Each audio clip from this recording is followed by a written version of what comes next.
Magical, dreamy, heavenly, utopian, पता नहीं क्या ही बोलकर डिफाइन करूं। पर मेरे लाइफ का दी बेस्ट मोमेंट मैंने यहाँ एक्सपीरियंस किया। रीडिस्कवरिंग इनक्रेडिबल इंडिया के नए एपिसोड में आपका स्वागत है। मैं इस सीरीज में इंडिया की अनएक्सप्लोर्ड जगहों पर जाती हूँ, वहाँ रहती हूँ और आप सभी के साथ अपने एक्सपीरियंसेस शेयर करती हूँ।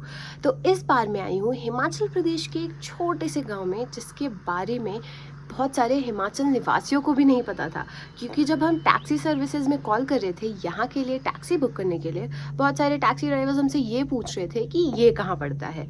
फिर हमने यहाँ पे जो होम स्टे बुक किया है उनके ओनर को कॉल किया और उन्होंने हमारे लिए टैक्सी भेजी। फिर हम यहाँ तक पहुँचे। ये है लाइडा। तीर्थन वैली में जिबी से कुछ 20-25 किलोमीटर की दूरी पर बसा है एक छोटा सा गांव लाइडा। यहाँ पहुँचने के रास्ते थोड़े मुश्किल है, पर पहाड़ों में ऑफ रोडिंग के भी अपने ही मजे हैं। सिर्फ 160 लोगों की आबादी वाले इस गांव में कुछ तो बहुत खास है। हमारा जो गांव है, जो कि बंजार से लगभग 12 किलोमीटर के डिस्टेंस पर है, और गांव की जो पॉपुलेशन है वो 160 अराउंड है। और जो गांव में जो हम घर की बात करते हैं, घर की काउंटिंग करते हैं, तो 41 घर है टोटल। अच्छा। और जो भाईचारा है वो तो आपने देखा ही होगा आज। हाँ, कि बिल्कुल। कैसे लोग मिलजुल के रहते हैं गांव में। ये है हमारे होम स्टे के ओनर रीतम जी, और ये किस भाईचारे की बात कर रहे हैं ये मैं आपको आगे बताऊंगी। हमने lidar holiday home stay book किया था। ये इस गांव का आखिरी घर है, क्योंकि इसके बाद सिर्फ पहाड़ की चोटी है। रीतम जी और उनकी वाइफ ये प्यारा सा होम स्टे चलाते हैं। इस होम स्टे में पहुंचने के लिए आपको मेहनत करनी पड़ेगी, क्योंकि कुछ 400-500 मीटर का अप हिल ट्रैक है और ये होम स्टे बिल्कुल पहाड़ की चोटी पर है। ये एक ही कमरा इतना बड़ा है कि पूरी फैमिली या फिर फ्रेंड्स की पूरी एक ग्रुप यहाँ साथ में रह सकती है। यहाँ पर एटिक में भी मैट्रेसेस लगे हैं, तो ये चीज़ मुझे यहाँ पर बहुत ज़्यादा अच्छी लगी। नीचे में भी एक बालकनी है और एटिक से निकलते ही एक और बालकनी है। यहाँ पर I had the best, I repeat, the best moment of my travel experience. ऐसा मैं क्यों कह रही हूँ आपको अभी बताती हूँ। तो हुआ कुछ यूँ कि यहाँ पहुँचते ही एक कप चाय पीकर हम निकल गए जंगल की ओर।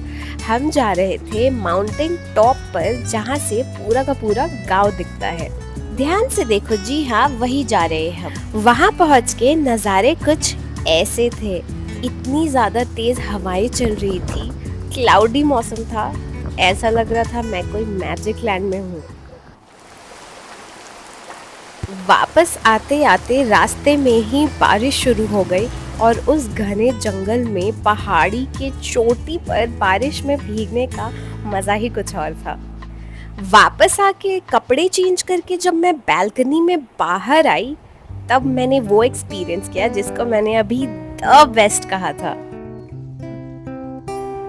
पूरी की पूरी बालकनी बादलों से भर गई थी। ऐसा लग रहा था कि हम बादलों के बीच में हैं और बादल हमारे फेस को टच कर रही थी, और ऐसा मैजिकल मोमेंट था कि मैं आपको वर्ड्स में डिफाइन ही नहीं कर सकती।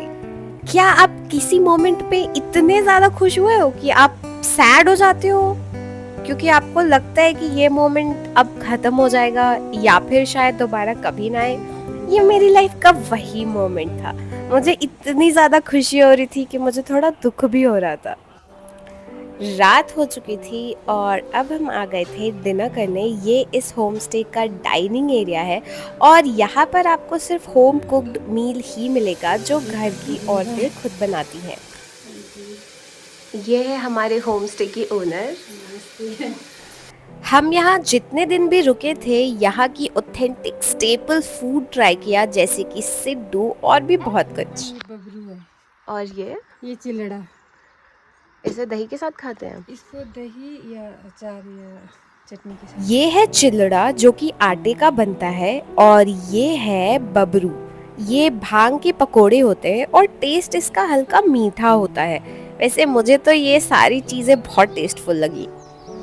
यहाँ पर इतनी ज़्यादा शांति थी कि चिड़ियों की आवाज़ के अलावा कुछ सुनाई नहीं दे रहा था, which is obviously very very soothing. आज हम थोड़ा गांव घूमेंगे, पर उससे पहले हिमाचली पट्टू पहन लेते हैं। ये यहाँ की ट्रेडिशनल ड्रेस है जो कि सारी औरतें स्पेशल ओकेजन्स पर पहनती हैं। तो basically it's a piece of cloth जिसको ड्रेप करने का एक स्पेशल तरीका होता है। साथ ही में कुछ ज्वेलरी भी पहनते हैं और सर पर स्कार्फ लगाते हैं। इस गांव के लोग इतने ज़्यादा अच्छे हैं, मुझे ऐसा लग ही नहीं रहा था कि मैं कल ही यहाँ आई हूँ। ऐसा लग रहा था मेरा पूरा बचपन यही बीता है और हर कोई मुझे जानता है।